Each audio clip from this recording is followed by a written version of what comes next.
안녕하세요. 일칠정글의 이서형입니다. 오늘은 아름다움에 관해 이야기를 해볼까 합니다. 아름다움의 기준이 계속해서 바뀌고 있잖아요.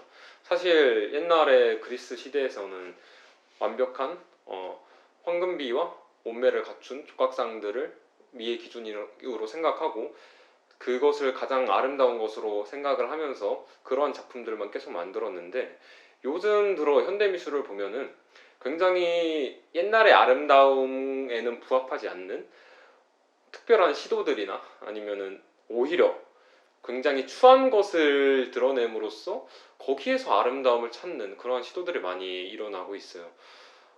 이건 비단 미술에서 뿐만이 아니라 음악을 보아도 그냥 사운드 좋고 좋은 리듬에 좋은 멜로디에 나오는 음악이 있는가 하면은 많이들 알고 있는 디보의 음악 같은 경우 모든 리듬이 다 틀리고 목소리도 이상한데도 불구하고 그것에서 쾌감을 느끼고 좋아하는 경우가 굉장히 많죠. 근데 왜 그럴까를 생각을 해보면은 아무래도 그 희소성의 문제가 조금 있지 않나 싶어요.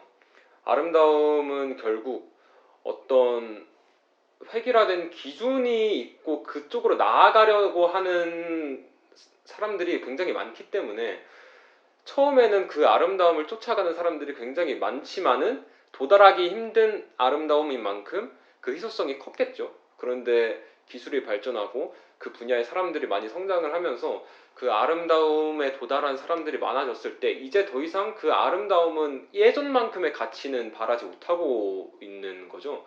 그래서 그때가 되었을 때는 또 다른 새로운 시도를 해보는 사람들이 계속해서 생겨나기 마련이잖아요. 또 그럴 수밖에 없는 것이, 이 아름다운 것들은 그런 아까 말했다시피 획일화된 기준이 있는데 추한 것은 그 아름다운 것을 제외하고는 범위가 워낙 넓거든요. 음악으로 한번 예를 들어볼게요. 음악에서 그 화음에 해당하는 멜로디는 정해져 있죠, 거의.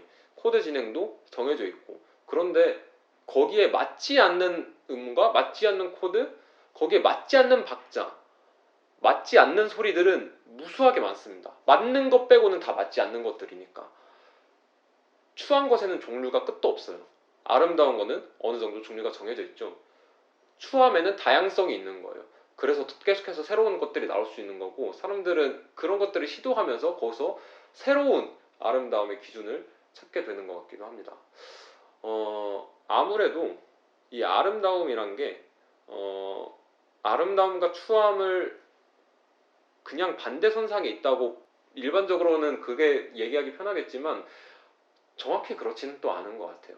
저희가 무언가를 바라볼 때, 영화를 볼 때, 음악을 볼 때, 어떤 예술 작품들을 특히 볼 때 이것이 아름답지 않다고 해서, 혹은 우리가 어떤 것을 창작해 나가려고 할 때 순전히 아름다운 것만 쫓기보다는 오히려 아름답지 않은 다른 것들을 생각을 하면서 결과물을 낼 때 오히려 그런 새로움이 빛을 발하면서 괜찮은 결과물이나 또 다른 방향의 여지를 남겨주는 경우가 굉장히 많기도 하는 것 같습니다. 네, 오늘은 여기까지 해보겠습니다.